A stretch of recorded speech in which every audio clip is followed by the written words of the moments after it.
ప్రస్తుతం నిండు నూరేళ్ల సావాసం సీరియల్ జీ తెలుగులో ప్రైమ్ స్లాట్లో ప్రసారం అవుతూ సీరియల్ సక్సెస్ఫుల్గా రన్ అవుతుంది. అయితే ఈ సీరియల్లో భాగ్య మరియు అమర్ పేరుకి చాలామంది ఫ్యాన్స్ ఉన్నారు. ముఖ్యంగా భాగ్య యాక్టింగ్కి ఈ సీరియల్లో సపరేట్ ఫ్యాన్ బేస్ ఉందని చెప్పుకోవాలి. అయితే కొన్ని రోజుల నుండి భాగ్య క్యారెక్టర్లో నటిస్తున్న నిషా గౌడ సీరియల్లో కనిపించడం లేదు. అయితే చాలామంది భాగ్య ఫ్యాన్స్ భాగ్య ఎందుకు సీరియల్లో కనిపించడం లేదు, భాగ్య లేకపోతే సీరియల్ చూడలేకపోతున్నామని, రీజన్ ఏంటి అని చాలామంది కమెంట్స్ చేస్తున్నారు. అయితే భాగ్య క్యారెక్టర్లో నటిస్తున్న నిషా గౌడ కనిపించకపోవడానికి కారణం నిషా గౌడ వాళ్ళ సొంత రిలేటివ్స్ ఒకరు చనిపోయారట.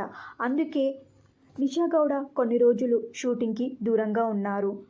మళ్ళీ నిషా గౌడ తిరిగి భాగ్య క్యారెక్టర్లో అప్కమింగ్ ఎపిసోడ్స్లో ఎంట్రీ ఇస్తారు. మీలో ఎంతమంది ప్రస్తుతం ఎపిసోడ్లో భాగ్య క్యారెక్టర్ని మిస్ అవుతున్నారో మీ అభిప్రాయాన్ని కామెంట్ చేయండి. ఈ వీడియో మీకు నచ్చితే లైక్ చేసి షేర్ చేయండి. ఇలాంటి మరిన్ని సీరియస్ లేటెస్ట్ అప్డేట్ కోసం dream Telugu fact channel subscribe చేసుకొని పక్కన బెల్ ఐకాన్ని యాక్టివేట్ చేయండి. Thank you for watching.